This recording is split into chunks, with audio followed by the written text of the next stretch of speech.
যে আসন্ন নির্বাচন অবাধ, নিরপেক্ষ, সুন্দর, সুষ্ঠু হবে, সুশৃঙ্খলভাবে হবে।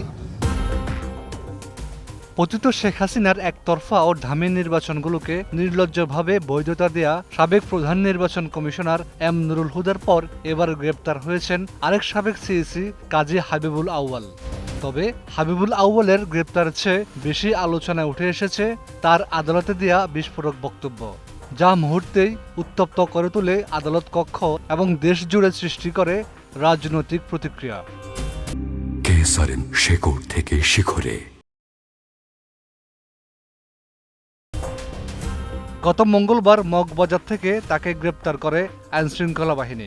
২৬ জুন বৃহস্পতিবার আদালতে হাজির করে রাষ্ট্রপক্ষ ১০ দিনের রিমান্ড আবেদন করলে ৩ দিনের রিমান্ড মঞ্জুর করেন।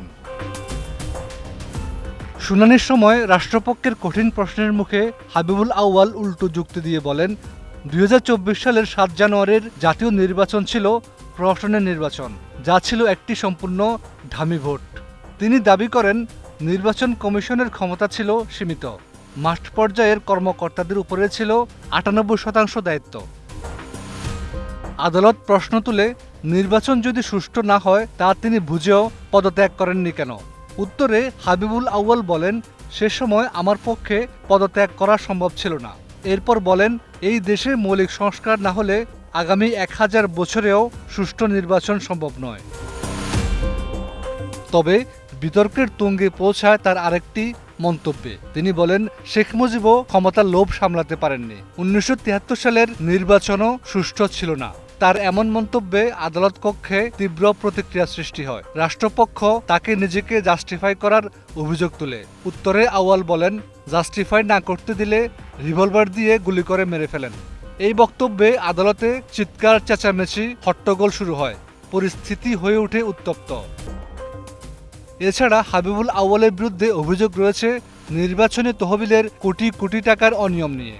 বলা হচ্ছে, তার আমলে ইনকোয়ারি কমিটির সদস্যদের ২০ থেকে ২৫ হাজার টাকার পরিবর্তে ৫ লাখ টাকা করে সম্মানে দেওয়া হয়, যা ছিল সম্পূর্ণ অযৌক্তিক ব্যয়। কেসারেন শেকড় থেকে শিখরে।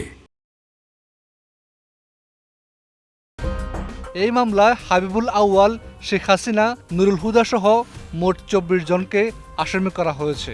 অভিযোগে বলা হয়েছে, ২০১৪, ২০১৮ এবং ২০২৪ সালের জাতীয় নির্বাচনে ভয়ভীতি, গায়েবী মামলা, গুম, খুন ও দমন-পীড়নের মাধ্যমে জনগণের ভোটাধিকার হরণ করা হয়েছে। হাফিজুল্লাহ, ২১ টেলিভিশন।